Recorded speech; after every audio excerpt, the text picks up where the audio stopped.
In this tutorial, I'm gonna show you how you can create vexel portrait or also known as cartoon effect using Photoshop. So let's get started.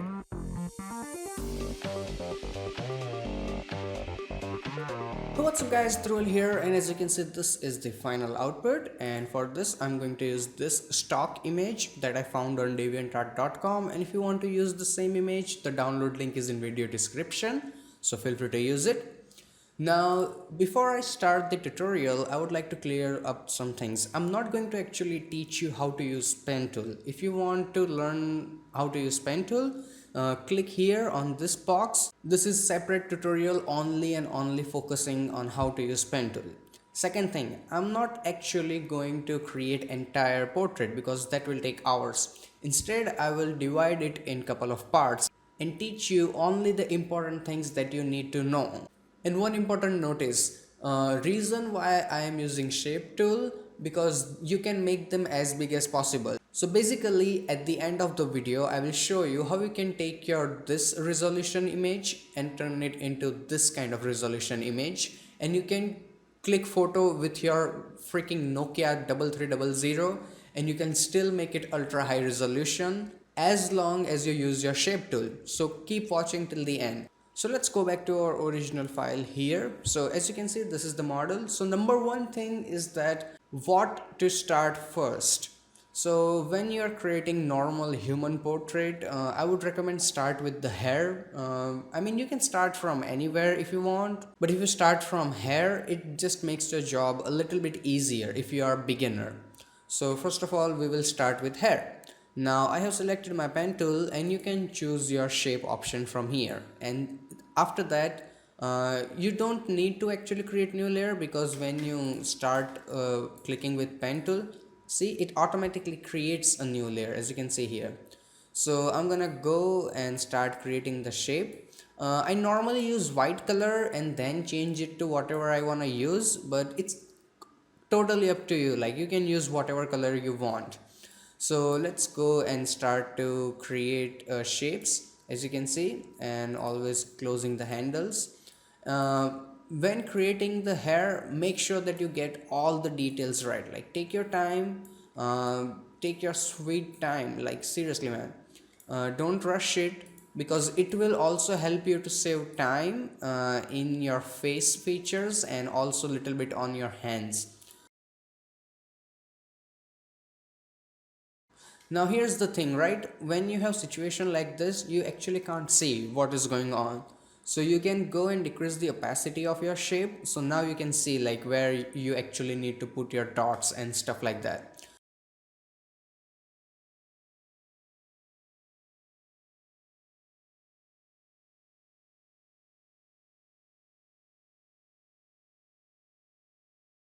So as you can see, we created sort of basic shape of hair, but I would recommend going in more details. So once your shape is done, you make the opacity to full 100%, and then you turn this thing off, and then you double click here, so it will open up the what do you call your color picker tool.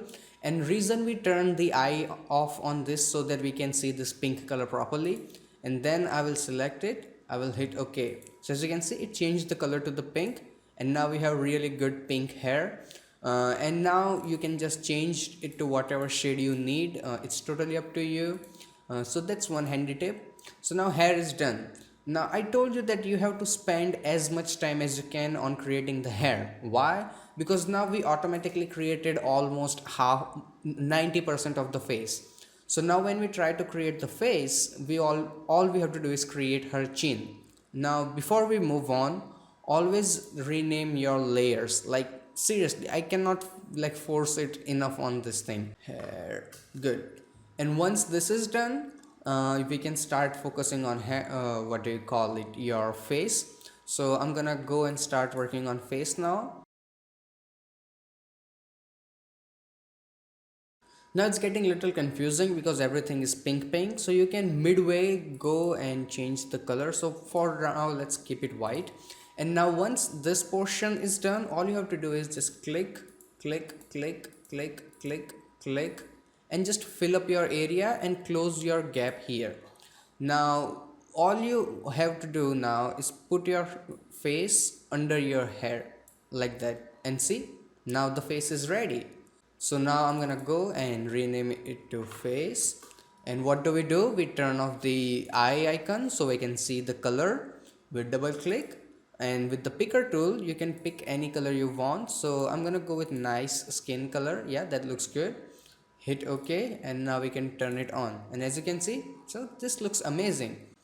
So basic structure looks really good, and now we can start focusing on one of the most important parts. Those are eyes and nose, like they are the most important. So we will start with the eyes, and to do that we will have to shut off the face layer. So let's turn this off so we can see the eyes properly. Now to create eyes, we will always start with the tracing out the outline. So I'm gonna go and start tracing out the outline, sorry. So the tracing of the eye is done, and we will go and turn it white. So that looks really good. Now we have to create the inner parts, the iris and stuff. So I'm gonna go and turn off the opacity to, let's say, somewhere around 10%. That seems good. Now turn this off and see, her eye has a little bit of a blue type shade, as you can see here from this lighting, from this eye. So I'm gonna go and turn this on. Now to create that round part, you don't have to waste time with pen tool.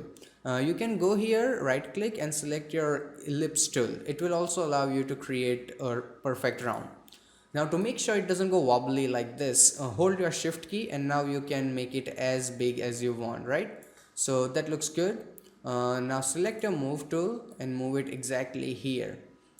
Now press Ctrl T, hold down your shift key and make it bigger. Big enough so that it covers the iris completely, right?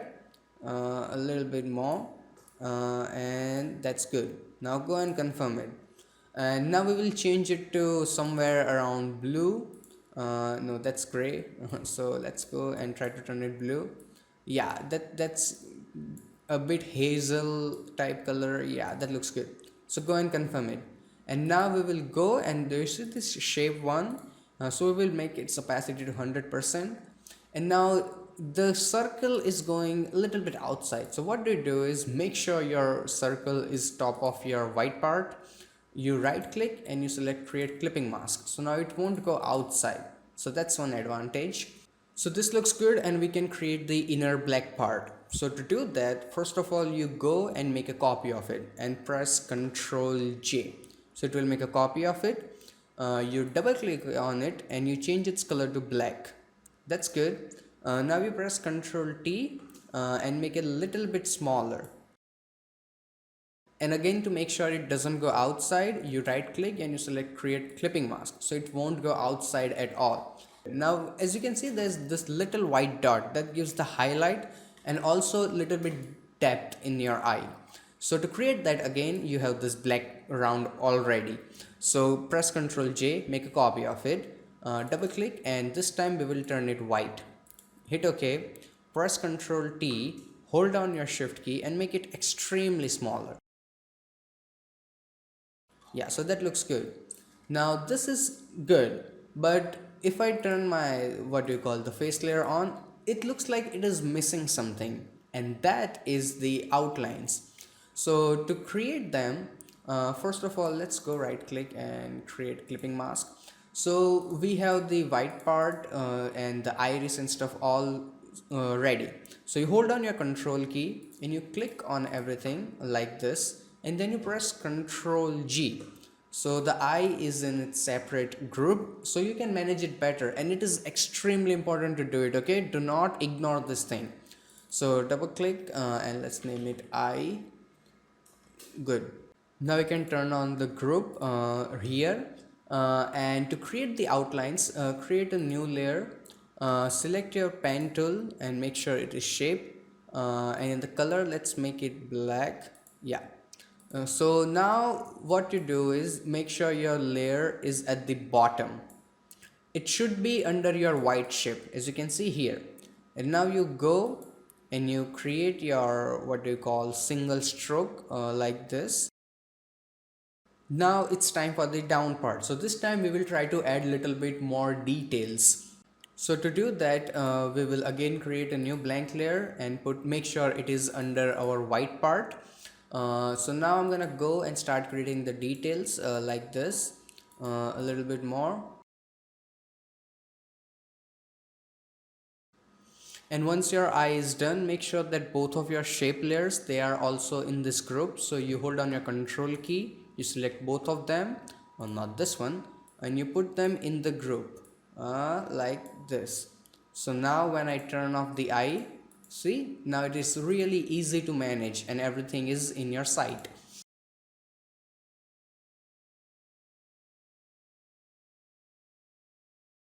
So as you guys can see, I simply duplicated this eye here and I created a simple eyebrow shape, and this eyebrow is covered under the hair. So we can focus on the nose now. So I'm gonna turn off the face layer. Okay, that's ultra level creepy. Let's turn off everything. So, and also this one.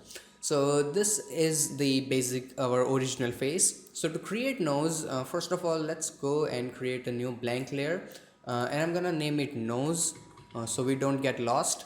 So nose is here and I have my pen tool ready, and for nose you have to make sure that it is black color or something extremely dark near to the black. So in creating the nose, don't go and create the entire nose. No, all you have to do is just create few simple outlines. How to do that? Let me show you. Okay, we have this a little bit darker part here, right? So I'm gonna go and create a shape a little bit something like this, and I'm gonna close it down here a little bit here like that, and that seems perfect. And hit your enter key and that's confirmed. So now that is ready. Now you can go and create this portion here. So what do, you go and start making, don't make it complete, okay, leave this little bit space here, it will give it, it looks better this way. So I'm gonna go and fill up this parts.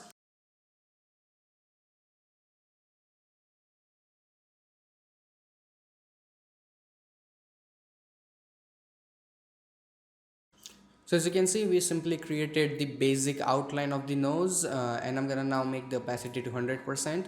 Let's zoom out, and now when we turn on the face and eyes and everything, now it looks a little bit better. Now I haven't done really good job, I will admit that, but here's what you can do actually. So you can see that these two layers, they are for the nose. So you select both of them and then you press Ctrl E. So your nose is on single layer, and now I can go and simply just call it nose. Uh, so so I will put on the lips, so you can get the idea like how your nose will look in final output.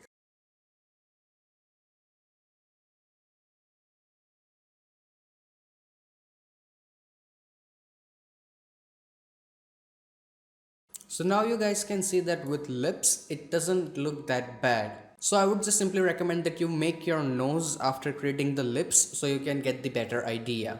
Now after that, as you can see, this is a simple plain background. So I'm gonna go and create a new blank layer, put it in bottom at absolute bottom here, like this. Get my paint bucket tool and make sure my color is white. And this is the white background. So we can get the basic idea like how overall output is going on. So now we can turn off this thing and turn on this thing and turn everything off. So this way you guys know that we first of all created hair, then we created the face, and always make sure that face is under your hair. Then we created eye, which has to be on top of your face. Then we used the same eye on the other side, add a little bit of eyebrows. We created the nose shape, but I will recommend creating the lips first, then you go for the nose.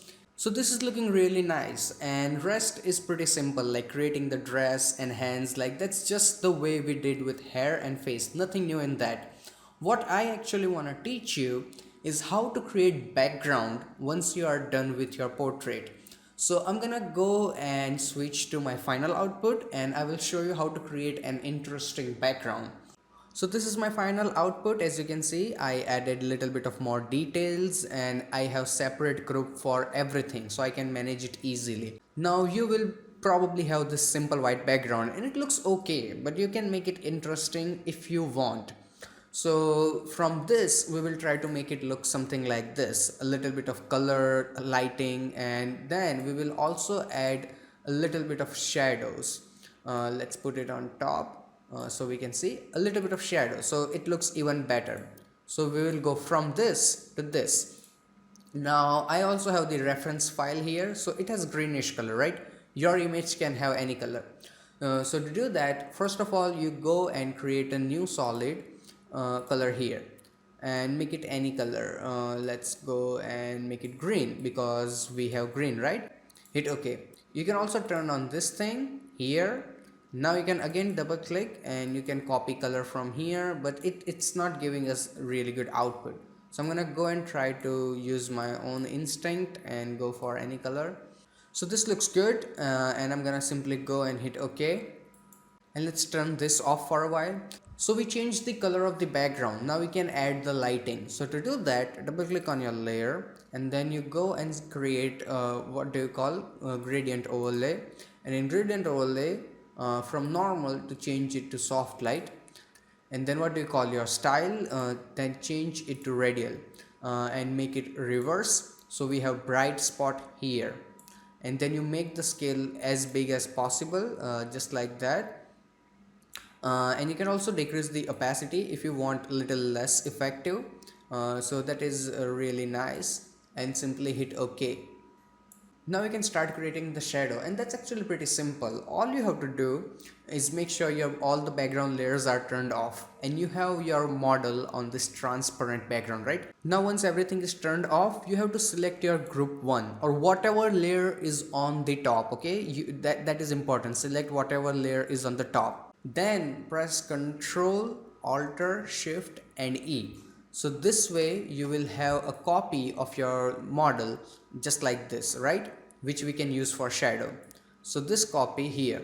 Now I'm gonna go to my image, adjustment, and then I will go to hue saturation, and then I will make the lightness to -100%. Hit OK. So now we have silhouette of that, and put this on exact top of this background layer, right? Now turn this on and select your shadow layer, and we can put it here like this. Exactly. If you want to change the perspective, press Ctrl T, hold your Control key and change the perspective a little bit if you want. It's totally up to you. Just like that. And now I can go and confirm this thing. After that, you have to make it a little bit blurry. So you can right click and select convert to smart object. If you have old version of Photoshop, just simply skip this step. Then you go to filter, blur, and then you go to Gaussian blur. Add a little bit of blur, not too much, okay? I think this looks nice. Hit OK. And then change its opacity until it looks really good. So I'm gonna go and change the opacity to, let's say, 20% or something like that. So this is the final output, and here comes the important part that I promised you in the beginning, that how you can turn your low resolution image into high resolution. And to do that, let's go back to the original terrible file that we started here. So as you can see, here we created this thing, and if I zoom in, it looks pretty terrible, right? And why? Because if we go to our image size, where in image size, it's really low. It's only 1100 by 800.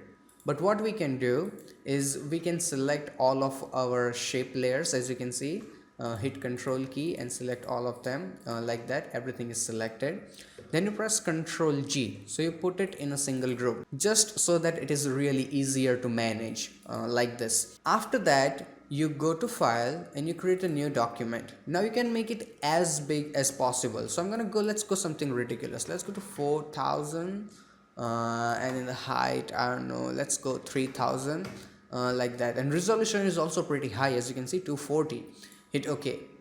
So now what do? You take this thing and you take it out like in floating window, right? And then you go to make sure you have selected your move tool, and make sure this untitled one that we created is active, right? So our original is in floating window and this is in the background. So select this one, make sure you have selected your move tool, and then you go and drag this group and you drop it here. And then you go and simply minimize this thing, whatever. Now it is really small, right? But all you have to do is just press Ctrl T and make it bigger, like as big as you want, like that, and confirm it. And now when we zoom it, as you can see, we have those crazy details. Just look at the comparison. Where's this one? This one. And let's go and zoom in here. As you can see, do you see the difference? That is because it's a shape layer. You can make it as big as you want and it will never have any problem. Now you just simply go in here, and after that all you have to do is go to file, go to save, and in the save option you can simply go and select your JPG, or you can go and select your PDF option if you want to print it. And you can print it in the size of a building and it will have no problem because it's the shape layer. So that's one thing you can do. So let's go back and look at the output, how it looks like. We just created. And one important thing that I forgot about is when you will create your face and the body, it will at first look something like this. So as you can see, it blends really crazily with body and doesn't look that good. So for that solution, always select your face layer here, and there you have option. When you select your pen tool and you have shape here, you will have option for stroke. So in the stroke, go and give it a little bit of a stroke, like not too heavy, somewhere around like 0.25, looks good. And now when you go and look at this, so now it will separate it a little bit from each other and it's better to look at, nothing else. So that's it for this video, and it seems a little bit difficult because it actually is a little difficult. Even for me, it was really tough to record this tutorial. So you get the idea, and I really hope that you guys learned something from this video, and if you did, hit that like button. And if you have any kind of questions or confusion, which you will probably have, feel free to ask me in comment section below. Till then, goodbye, take care, and have some fun with Photoshop.